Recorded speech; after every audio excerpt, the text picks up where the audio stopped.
পশ্চিমা চাপের মধ্যে পারস্পরিক সমর্থন আরও বাড়ানোর বার্তা দিয়েছে রাশিয়া ও ভারত।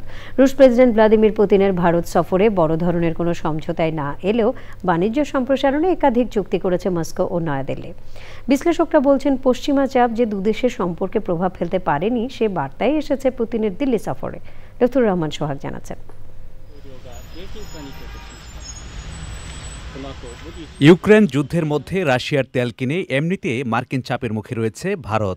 এই অবস্থায় দিল্লি এসে রুশ প্রেসিডেন্ট ভ্লাদিমির পুতিন জানালেন, ভারতে নিরবচ্ছিন্ন জ্বালানি সরবরাহ করতে চায় মস্কো। দিল্লি ওয়াশিংটনের সম্পর্কে টানাপোড়েনের মধ্যে পুতিনের এই সফর ছিল বিশ্বের মনোযোগের কেন্দ্রে। যুদ্ধবিমান, প্রতিরক্ষা ব্যবস্থার মতো সামরিক সরঞ্জাম কেনার আশা থাকলেও এই ধরনের বড় কোনো সমঝোতায় আসেনি ভারত রাশিয়া।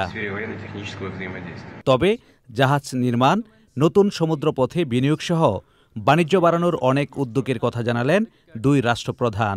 পুতিন জানান, ভারতের পারমাণবিক বিদ্যুৎ কেন্দ্র নির্মাণে সহযোগিতা করবে রাশিয়া।